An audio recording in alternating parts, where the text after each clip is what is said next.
중심으로 말씀드리면서 우리가 앞으로 어떻게 해 나가야 될 것인가를 말씀드리도록 하겠습니다. 우리 광주가 한국교회의 희망이다. 여기 좀 풀어주세요. 한국교회의 희망이다라고 하는 것이 좀 앞으로 이쪽으로, 조금 이쪽으로. 오케이. 움직이지 않게. 희망이라고 말하는 이유가 있습니다. 왜 그러냐면 우리 한국은 1884년 이 9월 달에 우리나라에 오신 알렌 선교사라는 분으로 시작해서 선교가 시작이 됐습니다. 그리고 1885년 4월 달에 장로교 선교사 한 분, 감리교 선교사 한 분, 두 사람이 왔습니다. 한 사람은 언더우드 선교사, 그리고 또 한 사람은 아펜젤라, 이렇게 두 분이 왔습니다. 그런데 이 장로교 선교사 언더우드 선교사와 아펜젤라 선교사, 그리고 여기 장로교의 알렌 선교사, 이렇게 해서 이분들이 선교를 시작했고, 그 선교의 씨앗이 어디로 갔냐 그러면 여기 평양으로 가장 먼저 심어졌습니다. 평양에 여러분이 아시다시피 이 한국 땅을 이렇게 크게 보면 여기가 평안도가 있고 함경도가 있죠. 그리고 이쪽으로 오면 이 경상 강원도 오고 황해도 오고 경기도, 충청도가 가운데 있습니다. 그리고 여기 경상북도가 있습니다. 그리고 여기가 전라도가 있습니다. 전라도는 여기 제주도까지 포함해서 전라도로 간주했습니다. 그러면 한국교회가 현재와 같이 이 모습을 갖춘 것의 핵심은 어디였냐 그러면은 1907년 1월에 있었던 평양 장대현 교회, 여기에서 성령 대부흥 운동이 일어났습니다. 이 성령 대부흥 운동은 따지고 보면은 우리가 어떻게 하면 성령이 우리에게 오실까 하는 얘기도 많이 말씀하시고, 오늘 또 우리가 성령 충만 얘기를 기도하고 그랬습니다. 근데 성령께서 우리에게 오시려면 사도행전 2장 38절에 있는 말씀대로 너희가 각각 회개하여 예수님의 이름으로 세례를 받고 죄 사함을 받아라. 그리하면 성령이 너희에게 선물로 주신다 그랬어요. 바로 이 1907년 3월 1월 열흘 동안 했던 2,000명이 모인 이 집회 자리에서 그 당시 평양로에 속한 목사, 장로, 집사들이 다 모인, 옛날에는 도제직회라는 게 있었습니다. 그걸 하고 있는 동안에 당시 평양로에서 선교사들의 그 모든 금전을 출납하는 한 분 장로님이 여기 단상에 올라와서 선교사님에게, 그때는 한국 목사가 없었을 때니까, 목사님 제가 간증해도 됩니까? 그 장로님이 올라왔어요. 장로님이 말을 하시는 겁니다. 그때의 미국 돈이 1달러면 한국 사람 하루 20명에게 일당을 줄 수 있는 만큼 큰 돈이었습니다. 그런데 그 평양 선교부의 그 엄청난 돈을 총괄하는 달러를 가진 사람이니까 얼마든지 장난칠 수가 있지 않겠습니까? 간 위에 올라와 가지고 제가 실은 선교비의 일부를 입마에 뽑게 됐습니다. 그리고 그 돈으로 내가 이러이러한 나쁜 짓을 했습니다 라고 말하고서 그 사람이 선교사들 기록을 얘기하면서 He fell group. 그래가지고는 뒤에 있는 선교사를 쳐다보면서 목사님 제가 이러고도 하늘나라 갈 수 있을까요? 하고 울면서 말하기 시작을 했습니다. 그랬더니 그 자리에 있었던 2,000명이 다 같이 자기들의 죄를 말하기 시작했어요. 죄를 말하기 시작했어요. 그때에 이 평양에 있었던 이 선교사 딸이, 15살 먹은 딸이 한국말을 잘 하니까 그걸 다 알아들었어요. 그래가지고 나중에 이분이 그걸 다 영어로 옮겨놨어요. 뭐라고 말했냐면은 그날 그 자리에서 사람들이 말하는 이 간증은 혹은 통에 자복하는 내용은 마치 지옥 뚜껑을 열고 지옥을 보는 것 같았다. 그런 온갖 죄들을 다 말하기 시작했습니다. 그리고 바로 그 자리에 성령께서 임재하기 시작을 했습니다. 그리고 그 운동이 바로 2월 달에 여기 광주로, 여기 전주로, 여기 목포로, 그리고 여기 군산으로, 그리고 대구로, 그리고 전국으로 퍼져가기 시작을 했습니다. 우리 광주도 1907년 2월에서 보름 동안 소활련 선교사라고, 우리 찬송가도 적은 소활련 선교사, 그분이 와서 2주 동안 성령 대부흥 집회를 했습니다. 바로 1월 달이고 2월 달입니다. 그리고 이때에 광주에 있는 교회는 1904년 12월 25일 배유지 목사님과 오웬 선교사의 집에서 첫 예배, 정확하게 시간도 나와 있어요. 11시에 크리스마스 축하 기념 예배로 광주의 교회는 시작을 했습니다.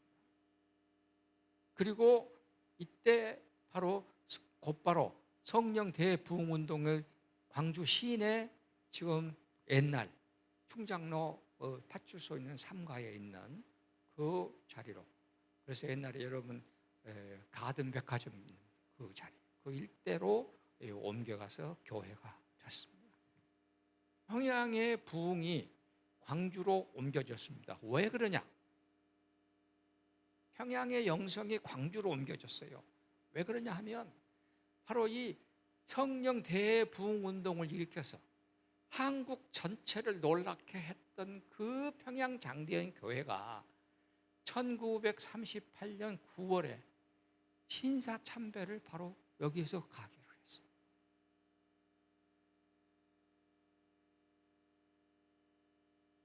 신사참배를 가기로 했어요.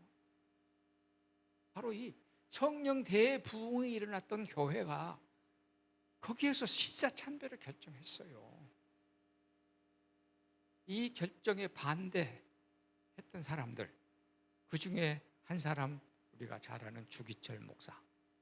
주기철 목사가 1940년 4월 달에 4번째로 감옥에 붙들려 갑니다. 4번째로. 근데 이때에 한 번 반대해가지고 감옥에 가가지고 그 다음에 또 가고 하다가 이 4번째 감옥에 들어갑니다. 주기철 목사가 뭐라고 했냐 그러면은 이 4번째 들어가는 이때에 나의 5가지의 기도라는 제목으로 설교를 했습니다. 본인이 감옥에 여러 번 들어가서 일본 사람들에게 고문을 당해봤기 때문에 이렇게 기도했습니다. 설교 제목에 나오는 거예요. 하나님, 장기간의 고통을 이기게 해 주시옵소서. 주님을 위해서 한 번에 목이 베라면 쉽겠는데 날마다 와서 손톱 밑에다가 핀을 꽂고 하는 이 고통은 참말로 이기기 힘듭니다. 그러니 장기간의 고통을 이기게 해 주시옵소서. 어머니와 내 처자를 부탁합니다. 하나님 돌봐주시옵소서. 그리고 그 다음에 이제 4번째로 의에 살고 의에 죽게 해 주시옵소서. 뭐라고 설교했느냐 그러면은 이 평양이 우리 한국의 예루살렘이라고 그때 했거든요. 예의 동방 예루살렘 평양아, 하나님의 영광이 너에서 떠나는구나. 그러면서 통곡을 하는 설교를 했습니다. 지금 이 자리가 뭐가 됐습니까? 김일성 궁전이 세워져 있습니다. 하나님의 영광이 떠나버렸어요. 신사참배했더니, 그리고 이 영광이 저는 광주로 이어졌다고 생각해요. 우리 광주는 이때에 첫 예배를 드렸습니다. 이 예배 드릴 때에 몇 명이 왔냐 그러면 200명이 왔습니다. 배유지 목사의 집, 지금 여러분들이 양림동에 가시면은 사직 도서관이 있는 그 자리에 배유지 목사의 집이 있었습니다. 그리고 방은 2개고, 그리고 한쪽에는 여자, 한쪽에는 남자, 그리고 가운데 마루에 배유주 목사 해서 총 40명이 방 안에 있고 집 밖에 약 한 150여 명이 그 눈을 맞으면서 첫 예배를 드려요. 하늘은 영광이요 땅에는 평화로다. 그렇게 첫 예배를 드린 이 교회가 1910년 얼마가 모였냐? 600명이 모였습니다. 이 성령 대부흥 운동을 광주도 했습니다. 광주 시내 교인들이 전부 다 자기의 죄를 내놓고 그리고 부흥됐고 오늘날까지 이어진 것입니다. 배유주 목사가 이 첫 예배를 드릴 때에 뭐라고 그랬느냐? 광주에 예수 믿는 사람은 딱 3분뿐이다. 목포에서 자기와 함께 선교 사역을 했던 이 사람. 근데 이 사람들이 한 사람은 조사고 한 사람은 집에서 식사하는 여자분, 남자분이고 한 사람은 애기 보는 사람이고 이 사람들의 신앙 광주는 한 사람도 없다. 그랬는데 지금 광주가 어떻게 됐습니까? 배유주 목사가 알면 지금 120년 가까이 지난 이후 광주의 교회가 몇 개입니까?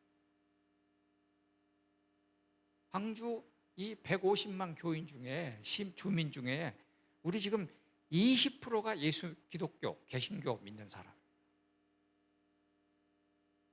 그리고 가톨릭 믿는 사람이 한 15%, 10% 정도 될 겁니다. 이렇게 하면 우리 광주에 우리 하나님을 믿는 사람이 다 따지고 보면은 얼마냐 그러면은 한 60만 될 것입니다. 광주의 교회가 지금 한 3,000개 있다고 그럽니다. 배유주 목사님이 알면 뒤로 자빠질 일입니다.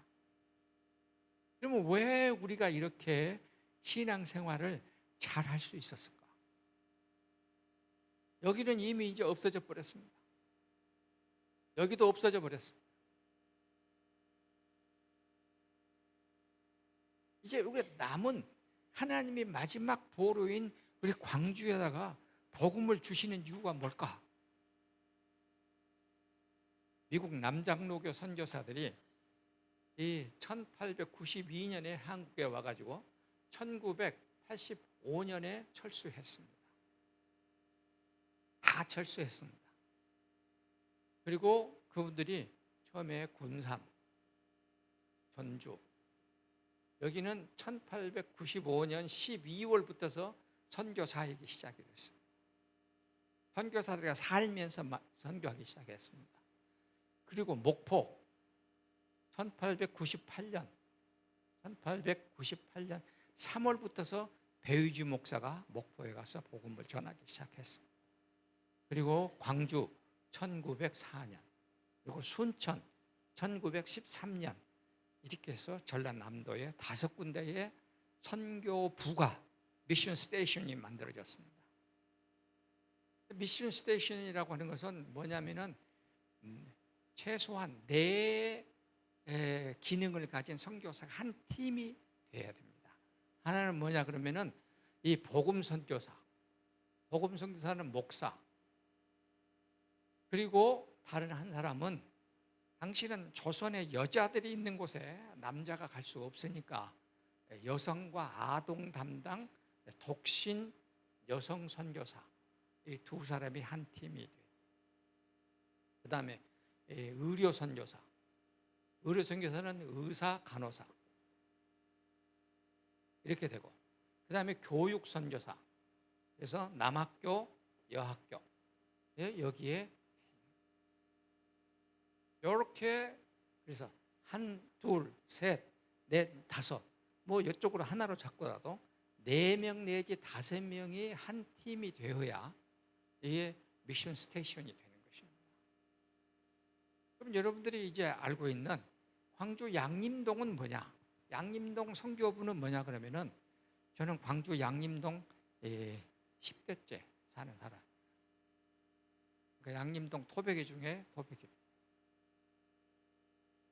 우리 할머니, 우리 아버지, 우리 고모 말하면은 지금 현재 이 호남신학대학교가 있는 그 스피아가 있는 그 언덕은 옛날에 어린아이들이 죽으면, 어린아이들이 많이 아프면 나무에다가 그 묶어놨어요.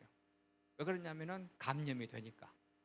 그래서 죽으면 그대로 묻고 살면 데려오고, 이렇게 해서 그거 보고 이제 풍장이라고 말하고, 수목장, 그때가 거의 원래 수장이에요. 나무.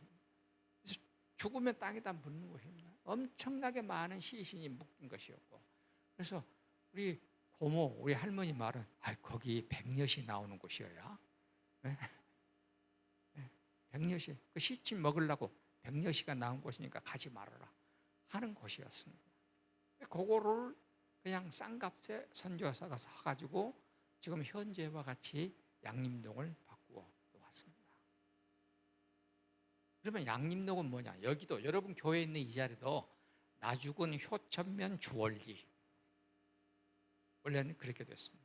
양림동도 나죽은 효천면 양림리, 방림동은 나죽은 효천면 지한리, 이렇게 이름을 불렀던 데입니다.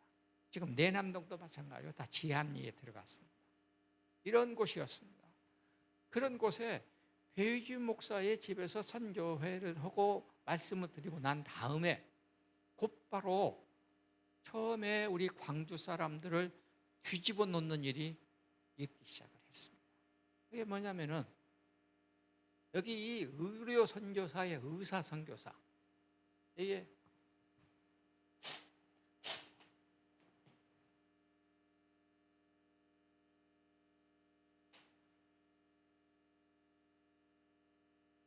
의사 선교사였던 월슨이 있었는데, 윌슨이었는데 그래서 우월순이라고 이렇게 얘기를 합니다. 이분이 광주 기독병원 2대 원장인데, 이분이 1908년에 광주에 와가지고 이분이 1927년까지 광주 기독병원 2대 원장을 했고, 그리고 난 다음에 1927년부터서 42년까지 순천에 가가지고 여수 예하원을 했고, 그리고 이제 해방되고 나서 46년에서 48년까지 또 한국에 나와서 선교했던 의사 선교사. 그 다음에 또 한 사람이 있습니다.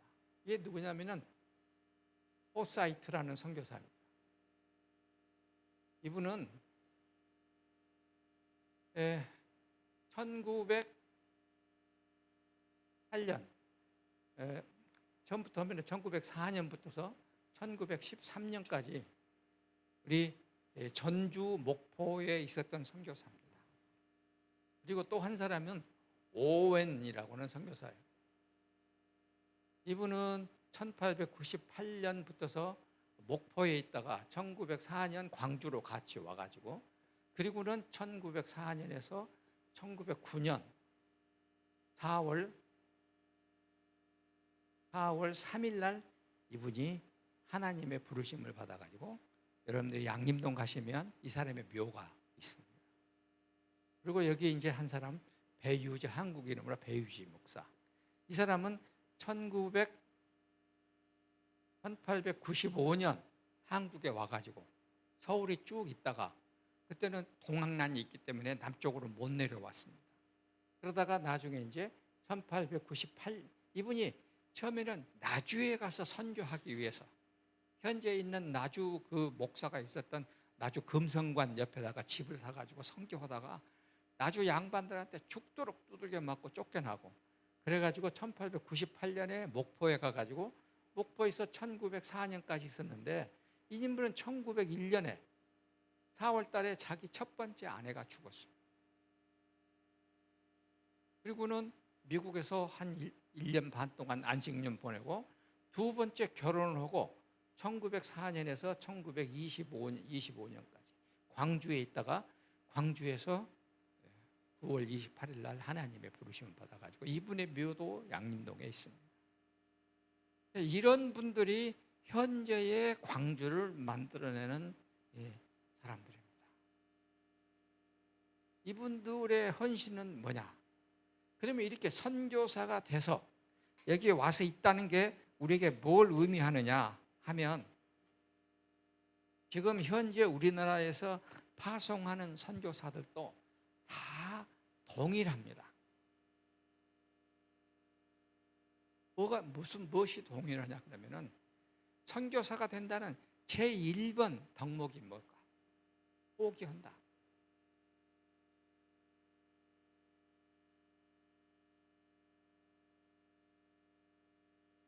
여기에 이름 써 있는 이분들 말고 남장로교 선교사로 한국에 오신 총 숫자가, 제가 지금까지 조사해 본 바에 의하면 약 한 420명쯤 오셨습니다. 그러면 당시 1800년대 후반, 1900년도 초에 미국의 남자 인구의 1%가 4년제 대학을 나왔다고 그럽니다. 그러면 선교사가 되기 위해서 남자 목사들은 어떻게 합니까? 일반 대학을 졸업하고 신학대학에 가서 3년을 공부를 합니다.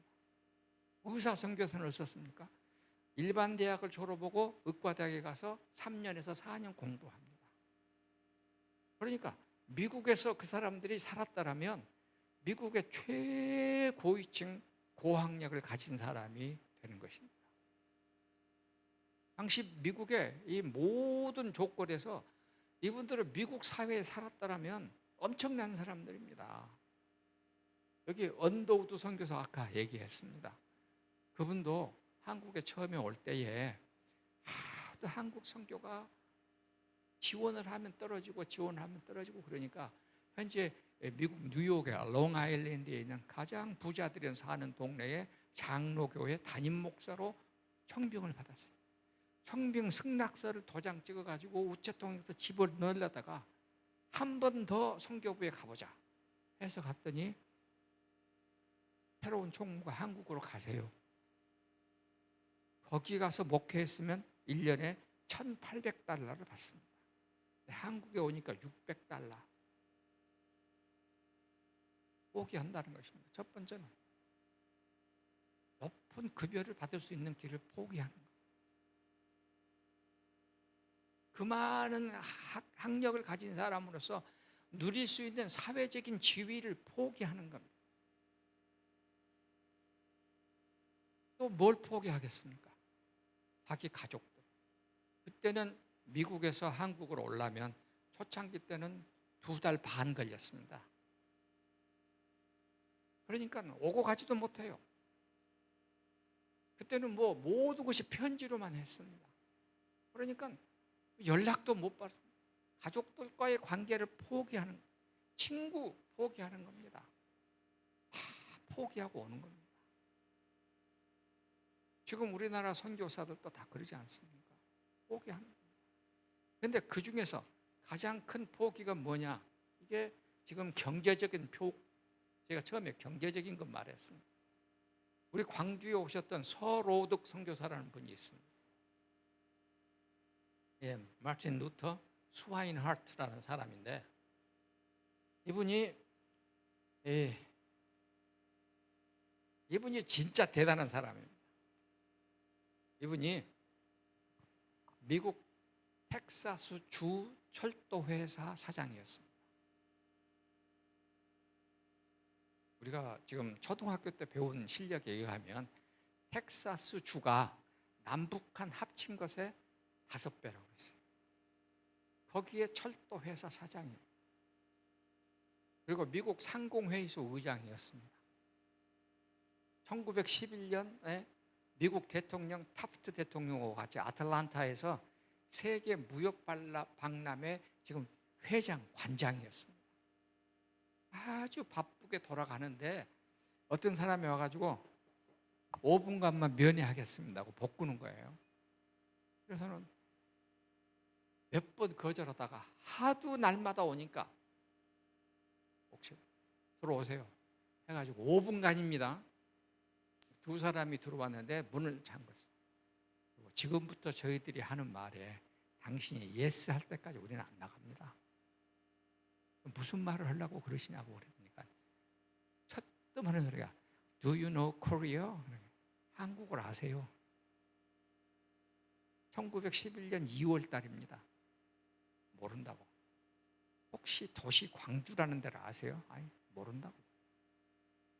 거기에 미국의 남장로교 선교사들이 이렇게 가서 일을 하는데, 이분들이 지금 선교 스테이션을 만드느라고 자기 본업인 목사와 의사 일을 못합니다.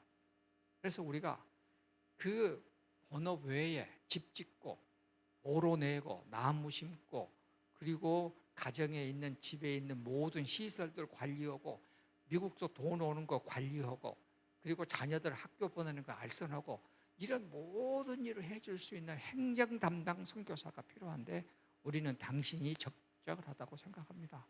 그러니 당신이 광주로 가셔야겠습니다. 그러는 거예요. 생각해 보세요. 제가 학교 총장 있을 때에 우리 학생 전도사가 와갖고 목사님 여기 총장 그만두고 인도네시아로 선교사 가요. 그러면 내가 뭐라 하겠습니까? 꼭 극격이에요. 근데 이분이 1911년 7월 달에 자기 와이프하고 같이 광주에 도착했습니다. 진짜 놀란 것은 미국에서 이분이 받는 1년 월급이 2만 달러였어요. 한국에 오니까 1,200달러 받았습니다.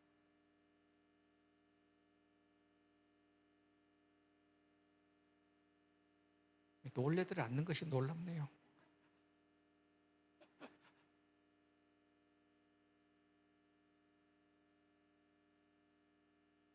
선교사가 된다는 것은 그렇게 포기하는 것이었습니다. 많은 사람들이 그랬습니다. 이분이 미국에 그대로 계셨더라면 텍사스주 상원 의원은 틀림없이 했을 것이다. 아무리 못해도 미국의 부통령은 했을 것이다. 그런데 그걸 다 포기하고 한국에 왔습니다. 그리고 이분이 만든 게 뭐냐면 어린이 전도협회예요.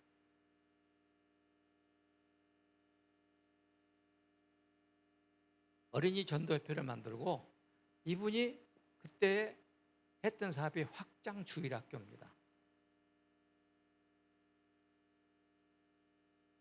혹시 여러분 확장주일학교라는 말 들어보셨습니까? 그때의 교회는 양림동에 있다가 이제는 시내 쪽으로 가니까 그때 건물이 커봐야 얼마나 컸겠습니까? 그런데 거기에서 어린이 주일학교를 하는데 어린이 주일학교에 오려고 하는 아이들이 엄청나게 많은 거예요. 그래서 그 어린이들을 분리시켜서 교육을 시켰습니다. 그것이 오늘날의 서현교회. 1907년 이 성령 대부흥운동 났을 때에 지금 향사리, 옛날에 광주 거기 향사리라고 그랬습니다. 엄청나게 물 건너서 오니까 이게 한꺼번에 감당을 못하는 거예요. 그래서 주일 예배가 끝나고 오후에 선생님들을 자기가 차를 사가지고 데리고 다. 그렇게 해서 향사리, 그 다음에 양림동은 원래 숭일학교 건물이 있으니까 거기서. 그리고 지금 소태실, 소태동, 그 다음에 일곡동, 그리고 중흥리, 중흥동, 그 다음에 신안교에 있는 재매 이런 데에다가 주일학교 예배할 수 있는 터를 마련해 놓고 그 다음에 그 중에 하나가 뭐냐면 지금 서중학교에 있는 누문동 거기 옛날에 큰 공북루라고 하는 광주 문이 큰 정자가 있었습니다. 거기 이렇게 해서 선생님들을 전부 다 파송하고 데리고 다니면서 주일 낮 예배를 낮에 확장 주일학교를 했습니다. 그 확장 주일학교가 교회로 바뀌었습니다. 그것이 현재 서현교예요. 그것이 현재 광주 중앙교회입니다. 그것이 현재 광주 신안동에 있는 신안교회입니다. 그 많은 아이들에게 복음을 전해주는 일을 했습니다. 그 일만 거기서 한 게 아니고 우리 5개 선교부 다 다니면서 그 일을 했습니다. 집 지어주고 아마 우리 목사님들도 잘 모르시더라고요. 근데 이 어르신은 진짜 위대하신 분입니다. 그 엄청난 것을 다 포기하고 한국에 오셨습니다. 그 다음에 또 뭐냐? 선교사가 된다는 것은 두 번째로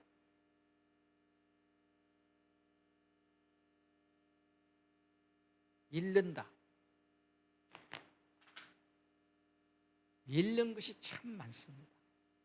잃어버리는 것입니다. 뭘 잃어버리느냐? 제일 먼저 잃어버리는 것이 자기 아이들. 한국에 오신 선교사들 가운데에 아이 하나, 둘 안 죽은 사람이 없습니다. 선교사들의 책을 읽어보면 오늘은 누구 집에 누구 아이 장례식을 치렀다. 이런 얘기들이 수없이 나옵니다. 이게 그런데 그 중에 제일 놀라운 것은 자기 아내를 잃어버리는 사람들이 나오기 시작했어요. 이게 배유주 목사님, 목포에 있는 동안에 여기 1901년 4월이라고 했잖아요. 1901년 4월 12일 날 자기는 전주에 있었습니다. 그런데 전보가 오는 거예요. 와이프가 지금 위독하다. 빨리 목포로 와라. 그러면 전주에서 목포로 갈 수 있는 빠른 길이 뭐냐 그러면은 군산으로 가가지고 배 타고 내려가는 게 제일 빨랐습니다. 그래서 군산 선교부에 도착하려고 배를 타려고 했는데 또 전보가 와 있었습니다. 죽었다. 그래서 아내 죽고 이틀 만에 목포에 내려왔습니다. 그때에 배유주 목사에게는 아들이 하나 있었고 딸이 하나 있었어요. 아들은 5살이요. 딸은 2살이었어요. 자세히는 모르겠지만 아마 배유주 목사 부인은 그 2 아이를 붙들고 얼마나 울다가 아마 숨을 거뒀을 것입니다.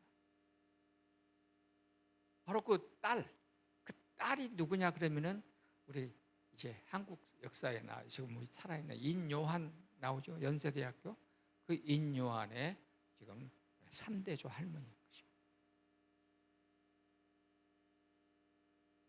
이렇게 됐어요. 그래서 배유주 목사는 자기 아내를 서울 양화진에다가 묻었습니다. 그리고는 1904년에 그때는요 서양 선교사하는 서양 사람은 혹은 한국 남자들도 공중 앞에 서려면 아내가 있어야 쓸 수 있었습니다. 그래서 어쩔 수 없이 한국 선교를 하려면 2번째 결혼을 해야 됐어요. 1904년에 5월 달에 미국서 2번째 부인과 결혼했습니다. 2번째 부인도 군산 선교부의 부위렴 선교사라는 분의 여동생이었어요. 그래서 결혼하고 광주에 왔습니다. 광주에서 최초로 거주하기 시작한 서양 여자. 그리고서 살다가 1919년 배유주 목사가 선교용으로 차를 한 대 구입을 했습니다. 차를 한 대 구입해가지고 인천 세관에서 통과시키고 광주까지 가지고 오려고 그러는데 기차가 화물칸이 안 나오니까 그러면 이왕에 운전을 해가지고 광주까지 가면서 3.1 만세 운동으로 여러분 경기도 화성에 있는 제암리교회에 불탔는데 거기 둘러보고 광주로 가자 해가지고는 제암리교회를 둘러보고 수원 밑에 병점에 와가지고 기차를 이렇게 건널목을 가는데 건널목에서 기차가 와가지고 그 차를 들이받았습니다. 배유주 목사님이 운전하고 옆에는 노라복 선교사가 앞에 조수석에 타고 노라복 선교사는 차가 부딪히니까 눈이 푹 튀겨나가가지고 앞 유리가 깨지면서 눈알 하나가 없어졌습니다. 뒤에 있는 2 사람 구보라 목사하고 배유주 목사의 2번째 부인은 현장 즉사. 배유주 목사는 아내를 2번 잃었습니다. 이렇게 됐으면 저 같으면 선교소로 가가지고 활동하다가 내 아내가 죽으면 선교 그만두고 가라고 하는 말이구나. 거기서 본국으로 들어올 법도 합니다. 근데 배유주 목사는 안 들어왔어요. 미국을 안 갔습니다. 그리고는 또다시 3번째 결혼하고 광주에서 계속하다가 1925년에 본인이 하늘나라에 갔습니다. 한국 선교 30년 만에 하나님의 부르심을 받고 그분의 이 발바닥이 닿는 것. 우리 이 이사야에 나오잖아요. 이사야 52장에 산을 복음을 전하기 위해 산을 넘는 자의 발이 참으로 아름답다. 복음을 전했습니다. 배유지 목사는 아내를 2번 잃었습니다. 그런데 광주에 있었던 고라복 코이트라는 선교사가 있었는데 그분은 1909년에 광주에 왔습니다. 그리고는 순천 선교부 설립 목사로 선택이 되어가지고 광주에 있다가 순천으로 갔습니다. 1913년 3월 달에 이제 갔습니다. 근데 그때 우리 미국 그 어른들은 한국의 많은 이 풍토병에 그래도 건강하니까 버티는데 아이들은 한국 풍토병에 무지 취약했어요. 근데 마침 부인이 애를 낳았습니다. 3번째 애를 낳았어요. 그래가지고 어떻게 할 수가 없으니까 우유도 부족하고 그러니까는 새끼 난 암소를 사가지고 와가지고 암소의 젖을 짰어요. 암소의 젖을 짜는데 그 집에서 일하는 하인이 장티푸스에 지금 걸려 있었습니다. 그 손으로 암소의 젖을 짰어요. 그러니 어떻게 됐겠습니까? 그때는 우유를 뭐 끓이거나 소독하거나 하는 것이 없어요. 그냥 바로 짜가지고 바로 그래서 산모도 먹고 2 아이도 먹고 이렇게 해서 먹었는데 3사람이 하늘나라 가게 생겼어요. 아이들 오늘 딸 죽고 내일 아들이 죽고 어머니도 지금 하늘나라 가기 직전이에요. 근데 엄마가 나중에 살아나가지고 자기가 그렇게 죽어가니까 남편하고 선교사들이 와가지고 어디다 묻으면 좋겠느냐라고 얘기를 하고 있었다. 오라복 선교사는 오늘 딸 죽고 내일 아들 죽었어요. 여러분들이 양림동에 가면은 그 비석이 있습니다. 선교사가 된다는 것은 잃어버린다. 선교사는 잃는 것입니다. 하는 것을 잃어버리는 것. 제 제자 목사 한 사람이 바누아투에서 선교하는데 한 번은 우리 교회에 와가지고 선교 얘기를 하던데 이렇게 얘기해요. 선교는 뭐냐? 나의 건강과 바꾸는 것이다. 그 말을 맞는 말이에요. 그 건강했던 사람이 태권도 5단에 그 건강했던 사람이 나무젓가락처럼 말라가지고 건강이 다 떨어져가지고 왔어요. 그러면서 하는 말이 선교는 건강과 바꾸는 것이다. 선교사들이 현장에 나가가지고 자기 건강 잃어버린 사람이 한둘입니까? 그래서 저는 현장에 갈 때마다 꼭 뭘 갖고 가느냐? 비콤 1000ml 1000개 들어있는 거 그걸 많이 사가지고 가요. 비콤 전달해주고 선교사들한테. 그 다음에 비콤 C, 또 C 있죠. 비타민 C 이런 거. 선교사들이 다 건강을 잃어버려요. 이게 우리나라에 왔던 사람도 그랬습니다. 그리고 이제 시간이 별로 없는 것 같으니까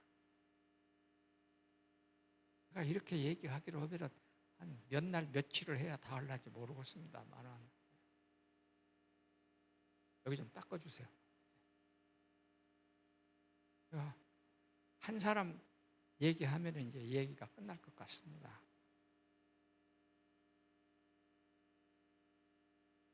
여러분이나 저는 참 지금까지 느끼거나 보지 않고 그래서 몰라서 그러지 감사하면서 살아야 됩니다. 진짜 감사하면서 살아야 됩니다.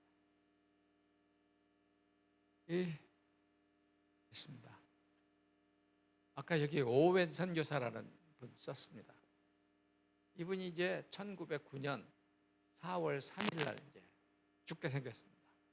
광주 기독병원에 이제 윌슨 의사가 이분이 보니까 저분은 혼자 맡은 선교 구역이 어디냐면은 광주서 출발하면 화순, 그 다음에 능주, 그리고는 장흥, 보성, 그리고 지금 여수, 순천, 광양, 구례, 곡성 혼자 다 맡았습니다. 그 넓은 지역을 3월 달에 출발하면 한 2달 동안 돌아다니면서 선교를 하는 겁니다. 근데 장흥에 갔습니다. 여러분, 장흥에 갔으면 삭금, 진목, 회진, 거기에 가서 선교를 하는데 갑자기 몸이 춥고 떨리고 아파서 그 있는 교인들이 자기를 가마에 떼매고 장흥읍으로 데리고 나오니까 일본 의사가 안 된다고 모르겠다고 빨리 광주로 가라고. 그래서 3일 만에 광주 기독병원으로 왔습니다. 윌슨 의사가 보니까 급성 폐렴이었습니다. 워낙 위중하니까 윌슨 의사가 목포에 있는 이 포사이트라는 선교사에게 전보 쳤습니다. 예, 오웬이 죽어가니까 빨리 광주로 와라. 포사이트가 광주로 옵니다. 그때 목포에서 광주로 오려면 목포에서 배 타고 영산포에 와가지고, 그래서 말 타고 현재 동신대학교 앞으로 해가지고 여러분 가면은 거기 이제 죽산보, 요새는 죽산보 있잖아요. 거기서 배를 타면 지금 벽나리 이쪽으로 이렇게 지금 매월동 있는 데로 이렇게 오는 그거의 길이었습니다. 근데 정확하게 장소는 말 안 해놨어요. 광주에서 13마일 떨어진 곳에서 길을 가는데 길 옆에서 조그만 소리가 들렸어요. 살려주세요. 다른 사람 같으면 그냥 지나갔을 겁니다. 근데 이 포사이트 선교사의 귀에 그 소리가 들렸어요. 살려주세요. 이렇게 내려다보니까 길가 시궁창에 처박혀 있는 여자 나환자가 살려주세요. 손을 뻗치고.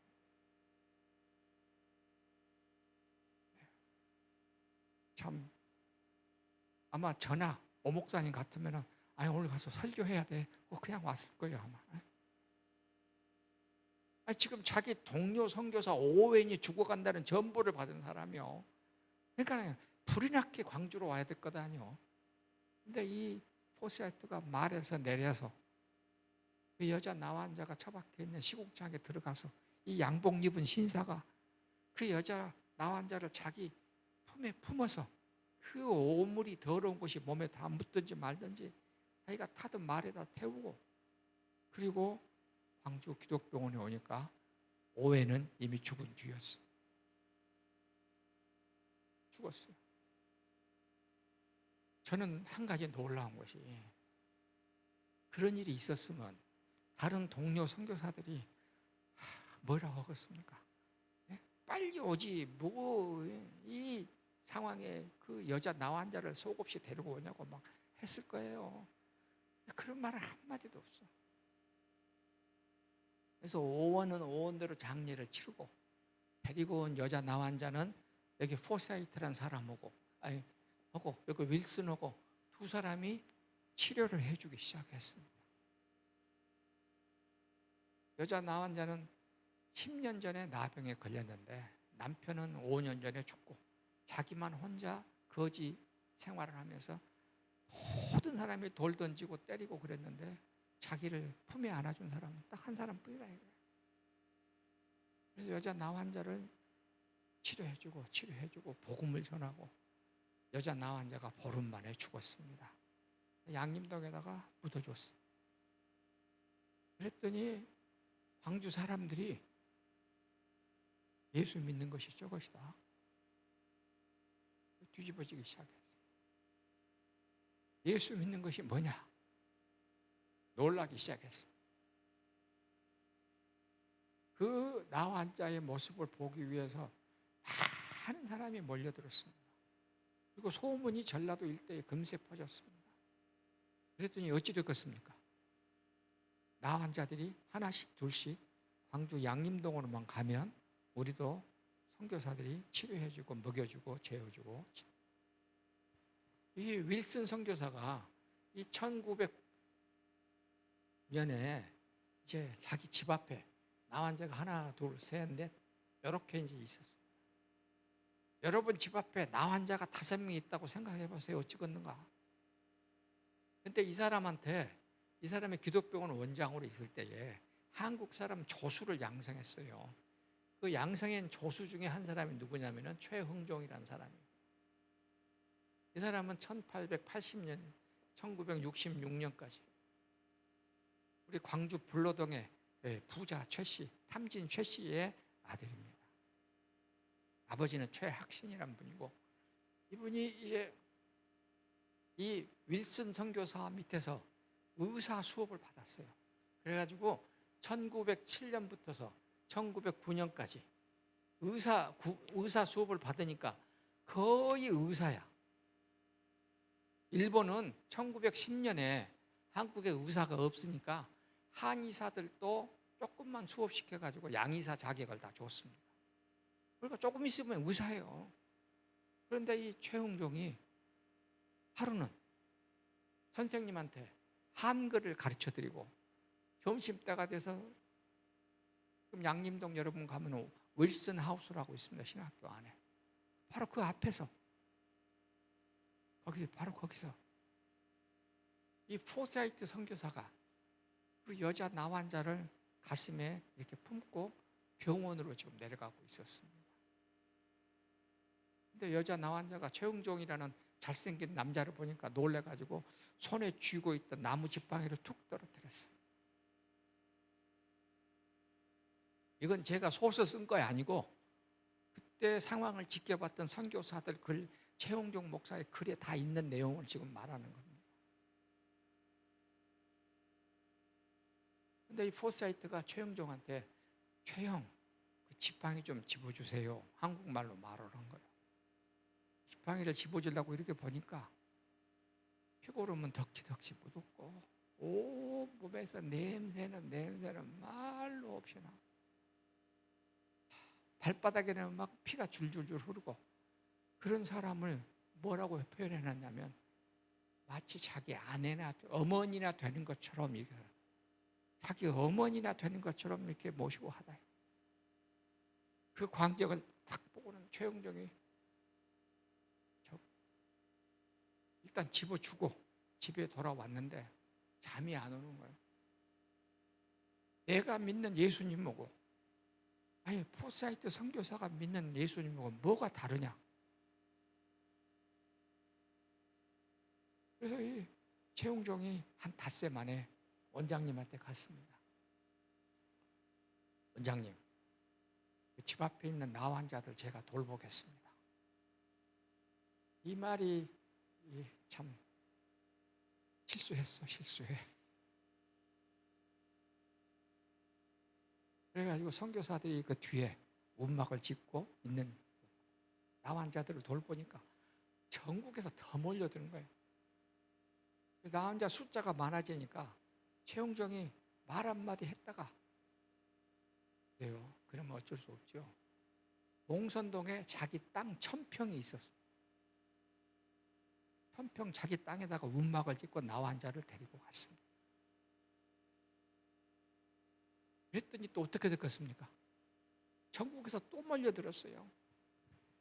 그래서 이 움막을 1912년, 1914년, 1912년 11월 15일 날, 이 날이 광주 봉선동에 이 나 환자를 위한 집단 치료소가 만들어진 날입니다.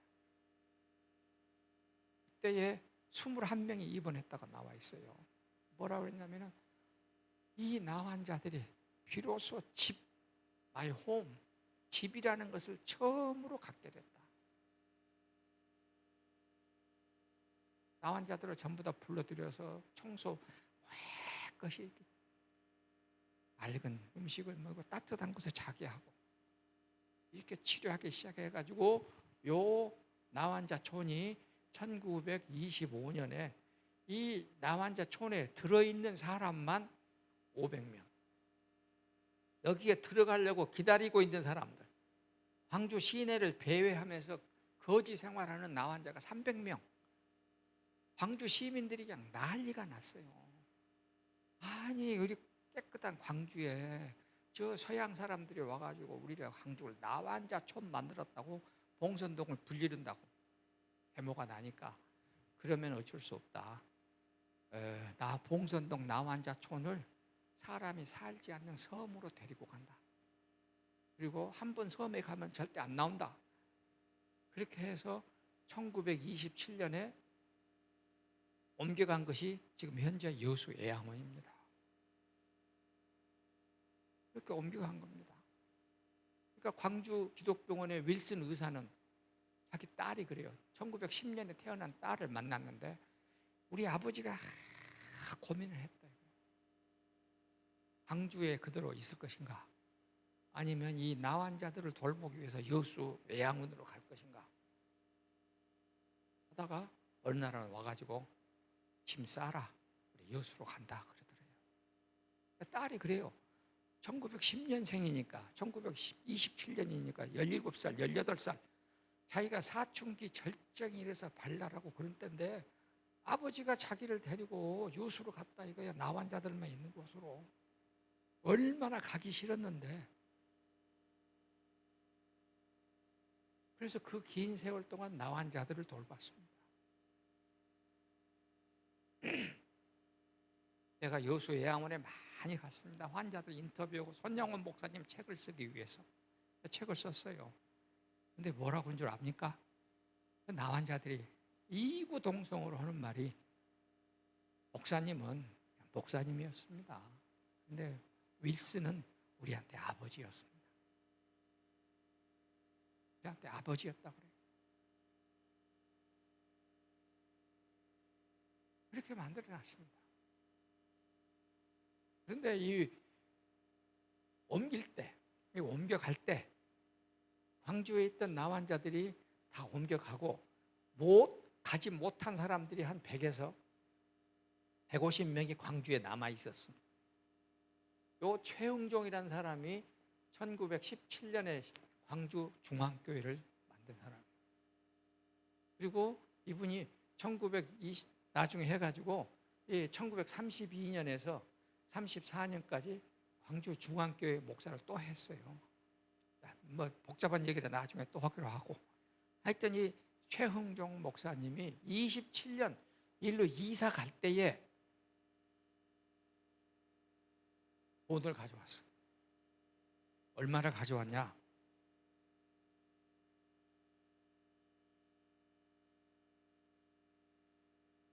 15만 원. 그러니까 이것이 지금 얼마냐면은 당시 왜냐? 별것 아닌 것 같죠? 1938년 우리나라에서 월급이 제일 많은 동아일보 신문사 기자 월급이 30원이었습니다. 15만 원. 한 사람의 5,000달 월급. 46년 7개월치 월급을 갖고 왔어.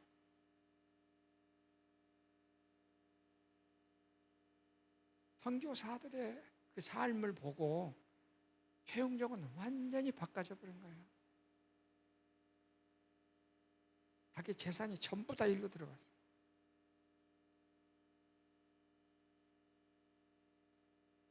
왜 우리 광주가 이렇게 복음이 많고 이렇게 교회가 많고 이렇게 은혜로운 도시인가?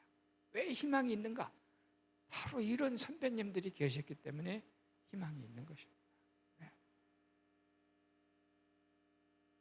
이 한국교회의 희망을 우리 광주에다가 하나님은 지금 삼고 계신다고 믿습니다. 그리고 이렇게 지금 제가 다 말씀을 못 드려요. 엄청나게 많은 얘기를 드려야지만이 이걸 다 말을 하니까. 이런 어르신들을 우리가 모시고 살았다는 것, 또 이런 분들에 대해서 이렇게 공부해가지고 말할 수 있다는 것이 I'm so happy. 이게 나 혼자 1914년에 이제 새로 집을 또 크게 지었어요. 거기를 도와준 미국에 있는 극동 나환자 선교협회 메일리라는 목사님이 와서 집을 다 짓고 나환자들을 만나가지고 다 인터뷰를 했어요. 한 나환자에게 물었습니다. 당신은 나환자가 된 것을 어떻게 생각합니까? 그러니까 뭐라고 대답한 줄 압니까?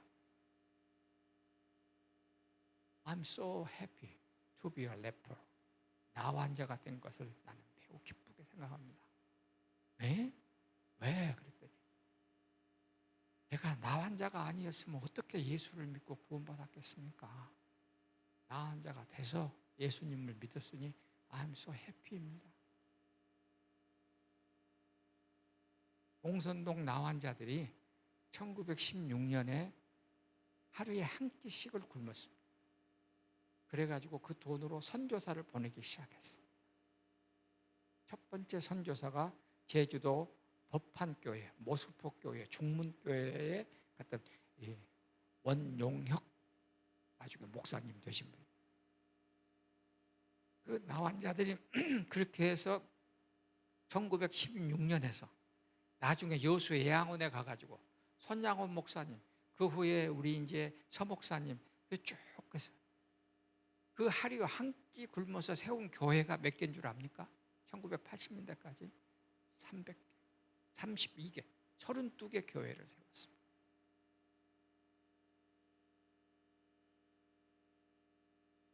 최흥종 목사님, 이 사람의 사위가 강순명 목사인데, 이 강순명 목사가 세운 곳이 여러분 학동에 가면은 천혜경로원이라고 알는가 몰라요. 버스가 딱 그 앞에 섭니다. 천혜경로원. 강순명 목사가 거기에서 1952년에서 이분은 일찍 죽고 그 아들들 부인이 1980년까지 이 천혜경로원에서 노인들, 불구자들 다 보살피고 해서 갖다 묻어준 사람이 몇 명이냐면 100명. 900명을 묻어줬습니다. 이게 광주입니다.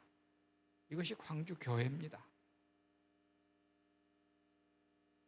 하나님은 우리에게 광주에 살고 광주에서 예수 믿고 광주의 교회를 다니라고 하는 것은 이 거룩한 사역을 이어가라고 말씀하신 것일 겁니다.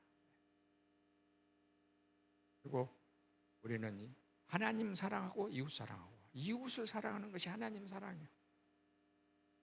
이웃을 돌보고 복음을 전하는 여러분 교회 30주년을 맞이해서 세계 선교에 더 열심히 하고 이웃을 섬기라고 저를 보내신 것 같습니다. 하나님이 처음부터 마지막까지 기적이니까 또 놀라운 기적을 이루어 주실 줄로 믿습니다. 기도하십시다. 살아계신 하나님, 우리는 믿습니다. 하나님은 날마다 기적이십니다. 우리에게 또 다른 기적이 일어나게 하여 주시옵소서. 우리 세계 선교교회를 통하여 참으로 새로운 기적이 더 많이 일어나게 하여 주시옵시고, 세상을 어지럽히는, 세상을 소란케 하는 능력 있고 위대한 교회 되게 하여 주시옵소서. 예수님의 이름으로 기도하옵나이다. 아멘.